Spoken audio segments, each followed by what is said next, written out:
अर्थी को कंधा देने वाले के साथ क्या होता है? भक्तों, अक्सर आपने देखा होगा कि जब किसी आदमी की मौत होती है तो उसके घर वाले, रिश्तेदार, मोहल्ले वाले सब लोग मिलकर उसकी अर्थी को 4 कंधों पर उठाते हैं। ये सब हम रोज देखते हैं, पर इसके पीछे क्या रहस्य है ये बहुत कम लोग जानते हैं। लोग समझते हैं कि बस रस्म है, परंपरा है, लेकिन असलियत इससे कहीं ज्यादा गहरी और चौंकाने वाली है। आज जो बात आप पढ़ने जा रहे हैं वो शायद आपने पहले कभी नहीं सुनी होगी। ये बात सुनकर आपके रोंगटे खड़े हो जाएंगे और आप सोचने पर मजबूर हो जाओगे कि क्या सच में ऐसा भी होता है। द्वारका नगरी की रात बिल्कुल शांत थी। समुद्र की लहरें धीरे धीरे किनारे से टकरा रही थी। ऊपर चांद की सफेद रोशनी पानी पर ऐसे चमक रही थी जैसे हजारों चांदी के दीपक एक साथ तैर रहे हो। उसी पवित्र माहौल में भगवान श्री कृष्ण कमल की तरह शांत, गंभीर और तेजस्वी बैठे थे। तभी आकाश में अचानक एक हल्की सी ध्वनि गूंजी जैसे कोई विशाल पंख हवा को चीर रहे हो। कुछ ही क्षण में गरुड़ देव उतर कर आए और प्रभु के चरणों में सिर झुकाकर प्रणाम किया। कुछ देर तक दोनों के बीच अद्भुत मौन छाया रहा। फिर गरुड़ धीरे धीरे बोले, प्रभु, मेरे मन में एक सवाल कई समय से घूम रहा है। यह सवाल मृत्यु, आत्मा और अंतिम यात्रा से जुड़ा हुआ है। आज कृपा करके इस रहस्य को खोल दीजिए। भगवान श्री कृष्ण के चेहरे पर मुस्कान उभर आई। उनकी आंखों में अपार करुणा, दया और ज्ञान की गहराई चमक रही थी।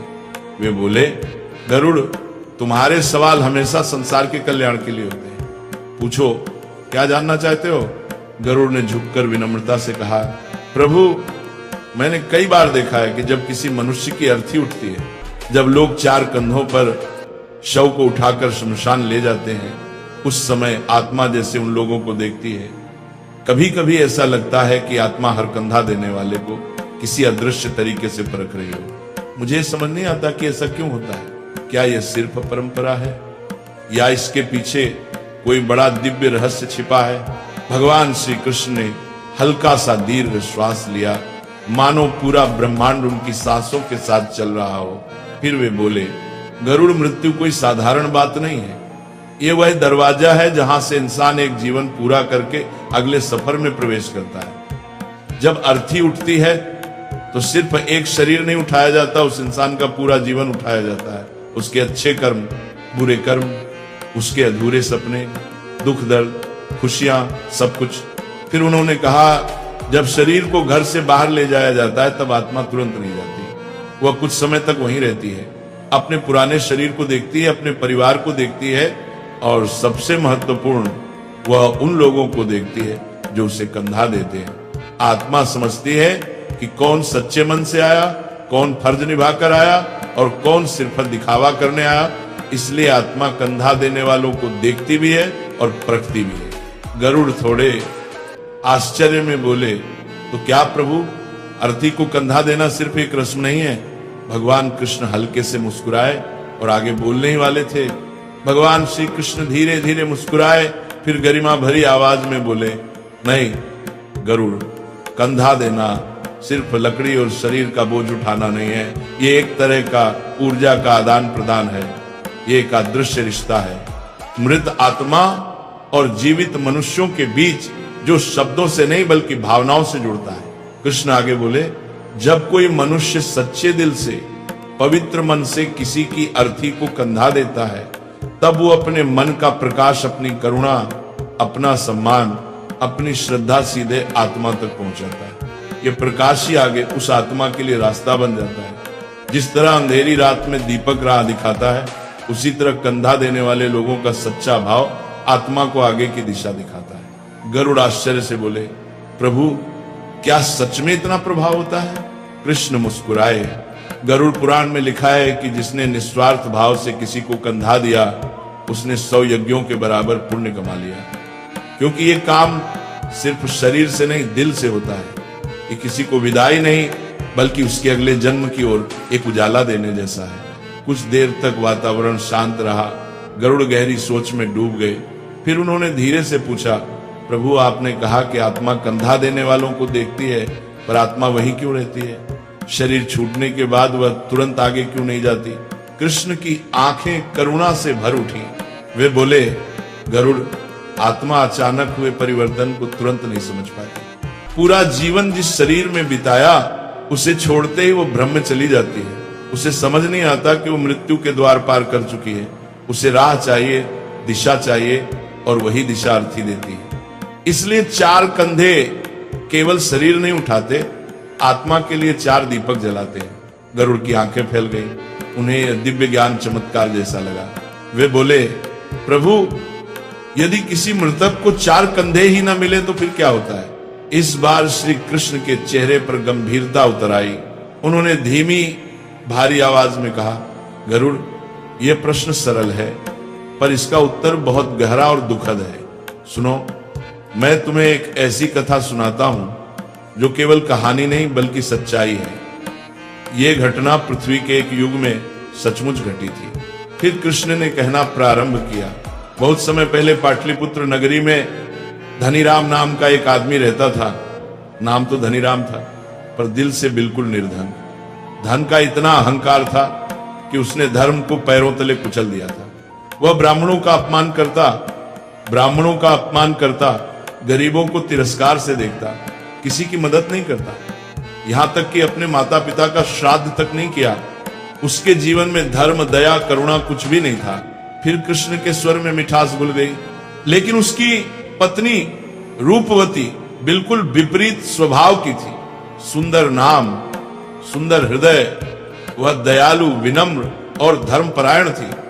मंदिर में सेवा करती, गरीबों को भोजन कराती, व्रत पूजा करती और अपने पति के अपवित्र धन से भी छुपकर दान पुण्य करती, क्योंकि उसे विश्वास था कि पुण्य ही पापों को गलाने की अग्नि है।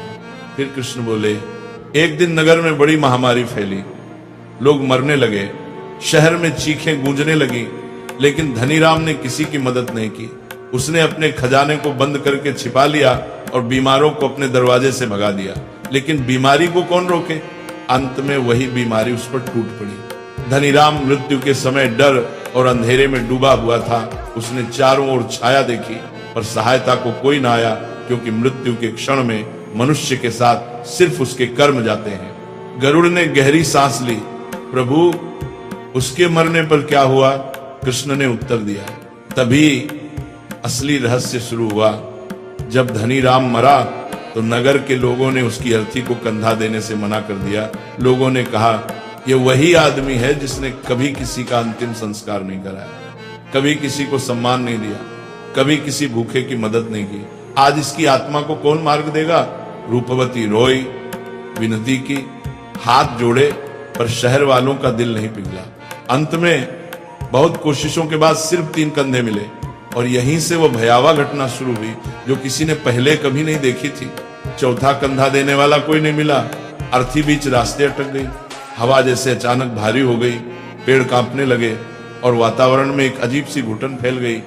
रूपवती हताश होकर खड़ी थी, उसकी आंखों से आंसू बह रहे थे, और तभी उसने देखा उसके पति धनीराम की आत्मा अर्थी के पास ही बुरी तरह व्याकुल होकर चक्कर काट रही थी। आत्मा काले धुएं से घिरी थी, जैसे किसी अदृश्य बेड़ियों में जकड़ी हो।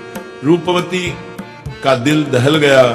उसे लगा जैसे आत्मा कुछ कह रही हो, जैसे वो मदद की पुकार लगा रही हो, लेकिन आवाज सिर्फ हवा में कंपन बनकर गुम हो रही थी। गरुड़ घबरा गए और बोले, प्रभु, क्या ऐसा सच में होता है? क्या आत्मा शरीर छोड़ने के बाद भी अर्थी के पास रहती है? कृष्ण ने शांत स्वर में कहा, हाँ गरुड़, जब तक अर्थी पूरी विधि से आगे नहीं बढ़ती, आत्मा भी आगे नहीं बढ़ती। आत्मा भ्रम में होती है, उसे समझ ही नहीं आता कि वह देह से मुक्त हो चुकी है। वह दिशा का इंतजार करती है, जैसे बच्चा अंधेरे में किसी का हाथ ढूंढता है। फिर कृष्ण ने गंभीर स्वर में कहा, गरुड़ पुराण में स्पष्ट लिखा है, यदि मृतक को चौथा कंधा न मिले तो आत्मा न स्वर्ग पहुंचती है, न यमलोक और न ही पुनर्जन्म को प्राप्त होती है। वह अधर में अटक जाती है, यानी आत्मा आगे भी नहीं जा सकती और लौट भी नहीं पाती। यही वजह है कि ऐसी आत्मा समय के साथ प्रेत बन जाती है, बेचैन, असहाय और दिशाविहीन। ये सुनकर गरुड़ का हृदय कांप उठा। वे बोले, प्रभु, फिर उस समय क्या हुआ? कृष्ण ने कहना शुरू किया, रूपवती पूरे नगर में दौड़ दौड़ कर विनती करने लगी। वह हर दरवाजे पर जाकर हाथ जोड़कर कहती, मेरा अपराधी पति है, परंतु उसकी आत्मा को मत सजा दो। लेकिन नगर के लोग सुनने को तैयार नहीं थे। सब कहते, धर्म त्यागने वाले को धर्म क्यों साथ दे। अंत में एक अनजान युवा साधु आगे आया। उसके चेहरे पर तेज था, आंखों में दया थी।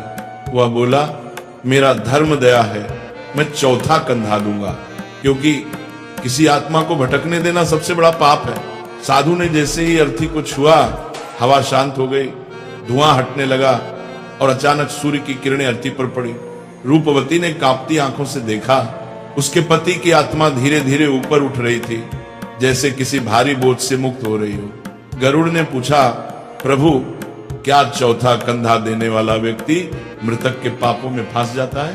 कृष्ण बोले, गरुड़, यह भावना पर निर्भर करता है। जो व्यक्ति लोभ, डर, दिखावे, लोगों की नजर या स्वार्थ से कंधा देता है, वह मृतक के अधूरे कर्मों और पापों में बांध जाता है। पर जो व्यक्ति सच्चे मन, दया, श्रद्धा और करुणा से कंधा देता है, वह आत्मा की मुक्ति का साधन बनता है। वह न पाप लेता है, न कोई बंधन। फिर कृष्ण बोले, चौथा कंधा 4 पुरुषार्थों का प्रतीक है, धर्म, अर्थ, काम और मोक्ष। और जब चारों पूर्ण होते हैं तभी आत्मा आगे बढ़ती है। इसलिए चौथा कंधा साधारण नहीं, ईश्वर द्वारा दिया गया अंतिम अवसर है। जैसे दीपक अंधेरे में रास्ता दिखाता है, वैसे ही चौथा कंधा आत्मा को दिशा देता है। गरुड़ ने फिर पूछा, प्रभु, क्या आत्मा संकेत देती है कि वह मुक्त नहीं हुई? कृष्ण ने कहा, हाँ गरुड़, जब आत्मा बंधन में होती है तब संकेत मिलते हैं। अचानक तेज बारिश, अग्नि का बार बार बुझ जाना, अर्थी का गिर जाना, कंधा देने वाला बेहोश हो जाना, दाह संस्कार में बाधाएं आना, ये सब संकेत हैं कि आत्मा अभी मुक्त नहीं हुई।